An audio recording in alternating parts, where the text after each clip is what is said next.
Hi Year 8, it's Mrs. Reed and welcome to your English lesson. Can you make sure you have a pen or pencil, some lined paper, and that you are distraction free before you start? So to begin, we're going to recall what we've learned already and practice some spelling, punctuation, grammar. So number 1, what does Stevenson suggest about humanity through the strange case of Dr. Jekyll and Mr. Hyde? Number 2, can you rewrite the sentence below? Make sure that you fix up the verb so that it is written in the past tense. It tells us what happened. Number 3, tell me what is suggested by comparing Hyde to an ape. And number 4, can you recall a fact related to life in the 19th century? Pause the video and complete tasks 1 to 4 on your paper or in your exercise book.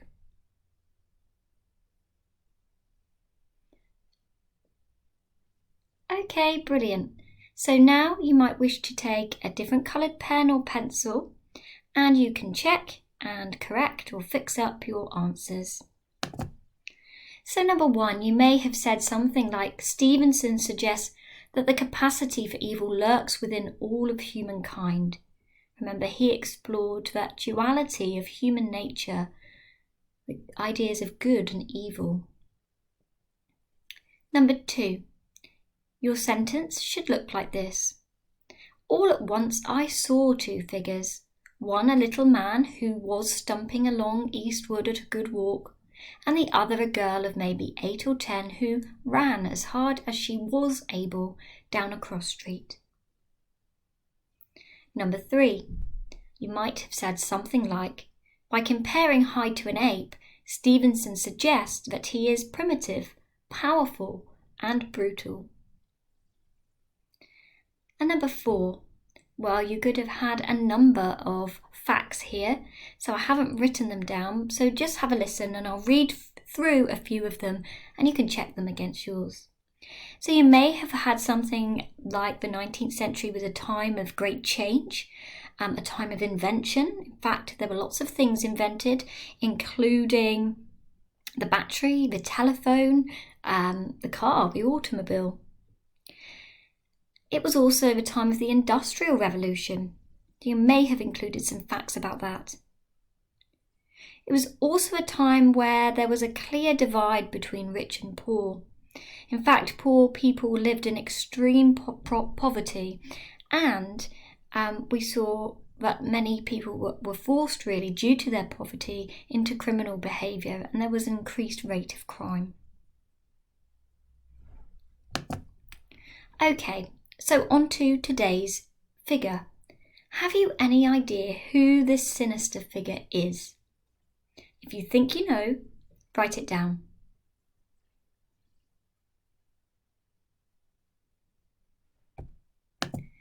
Okay, so today we are talking about Jack the Ripper. So do you know anything about him? If you do, jot down some bullet points now.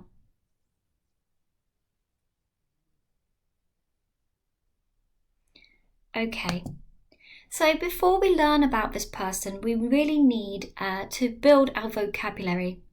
And we have a word today which helps us describe and really talk about people who wish to do evil on others.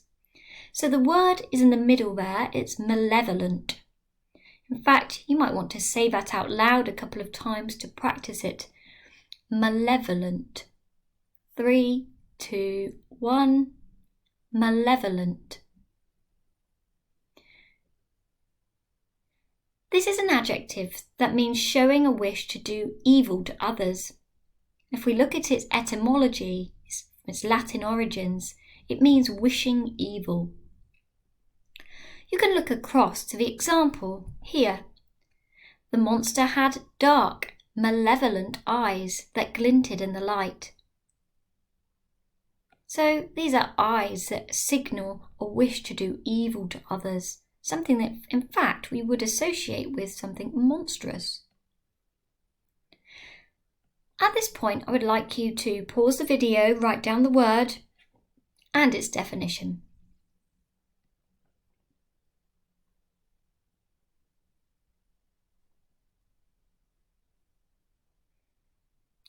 Right. Our next task is to explore using this word. We've got two things to do. Number one, we need to write out the sentence below, but add the word malevolent. The soldier wanted to take charge of the country and was willing to kill to make this happen. Number two, you need to tell me what is wrong with this sentence. The girl smiled malevolently as she offered to help her elderly neighbour with the shopping. Pause the video and complete those two tasks.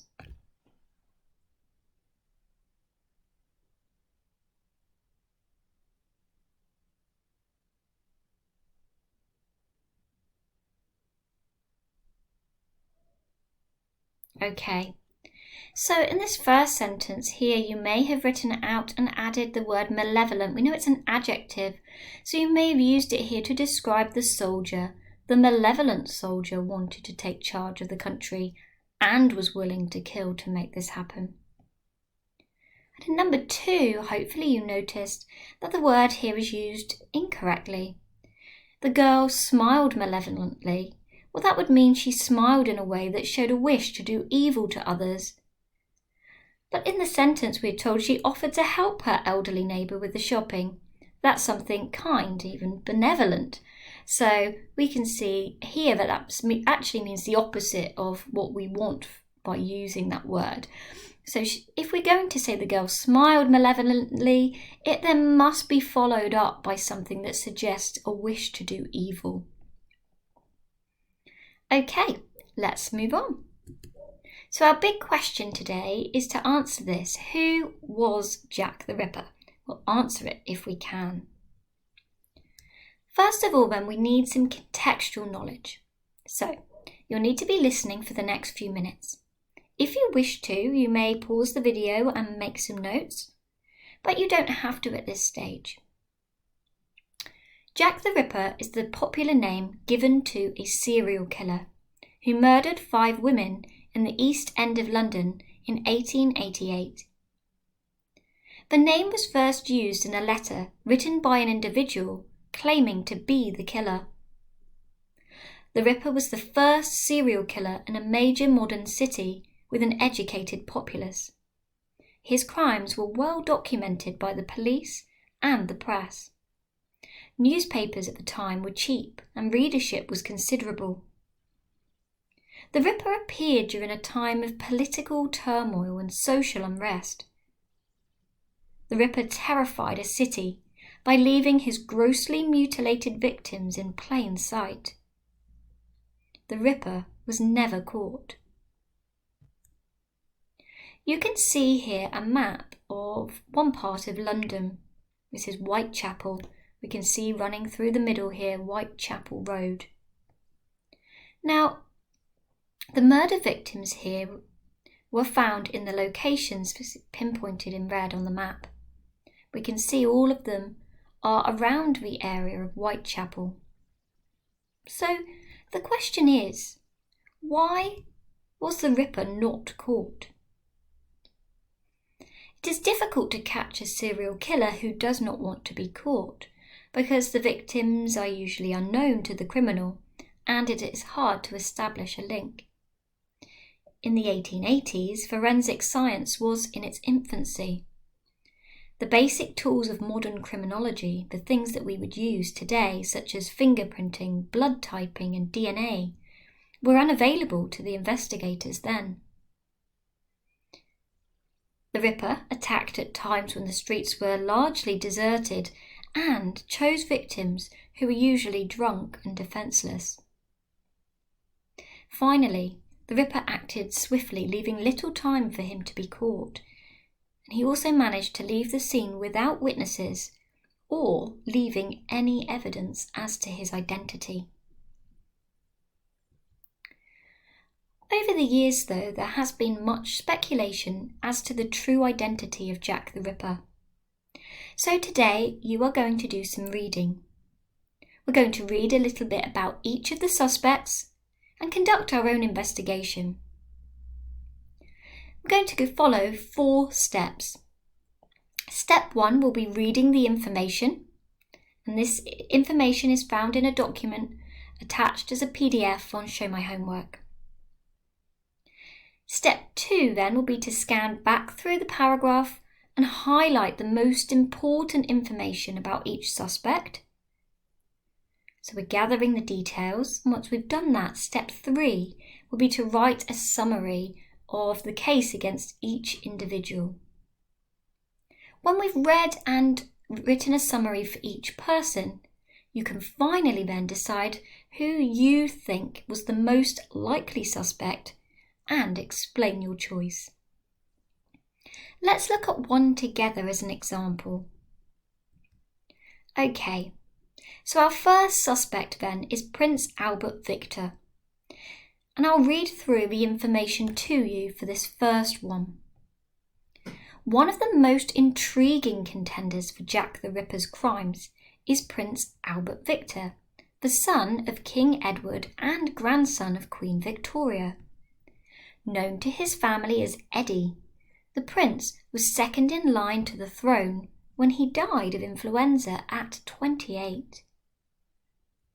In 1970, a British physician, Thomas Stowell, published an article implying that Eddie had committed the murders during fits of insanity caused by an advanced case of syphilis.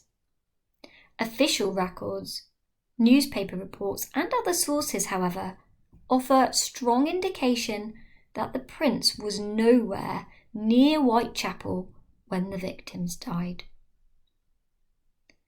Okay, so that's my step 1. We've read through the text. Step 2, I'm going to identify then some of the important information. So if I look here, one of the interesting things is this was a well-known person. He was the son of the king and the queen, so a prince. And in fact, he was a prince who was, we're told here, second in line to the throne when he died. And he died at a really young age as well, only 28. If we look here then in 1970, so this is many, many years afterwards, we have someone claim that he was the murderer, and he claims this because he suffered from fits of insanity. But perhaps more importantly, records at the time, we're told, offer a strong indication that he was nowhere near Whitechapel, so it doesn't seem likely given the evidence that was reported at the time. So you can see step 2, I've identified the details and then I'm going to write them up as a short summary. Now, you can do this straight into your book if you like. However, you might wish to do it as a grid. So this is another option. You can see here that I know that some of you won't be able to highlight on the screen, so you may wish to write down the suspect's name, some important details, bullet pointed as notes, and then finally writing up your short summary as a couple of sentences. So I've put, this suspect was accused of the crime many years later. However, reports at the time suggest he was not in the area at the time of the murders. Okay, so that's our number 1 once we've gone through that process done. And then we can go, that means we've done step 1, step 2 and step 3. So we go on to our next person and you're going to read who they are, highlight or bullet point your details and write your summary. And I want you to work through all 5, okay, in this lesson. You can pause the video, make sure you've got access to the reading text and complete that now. Okay guys, so you have done some excellent reading today. You've been investigating the text, looking for clues, looking for evidence and trying your best to summarise details about each of the suspects, coming to an overall conclusion. So based on your findings today, based on your reading, I want you to tell me who you believe was actually Jack the Ripper. And then you need to use the sentence stems because, to give a reason why, and also the conjunction but, to suggest, well, why might that evidence perhaps go against them, or why might that not be as strong? Maybe there was somebody else that you it could have been, you need to be really clear. So I believe that this person was actually Jack the Ripper but, all right, over to you. I can't help you with this bit. This is your opinion based on your reading. So pause the video, complete step number 4, and when you're done, remember to send your findings over to your teacher. I hope you all have a really good day. Bye.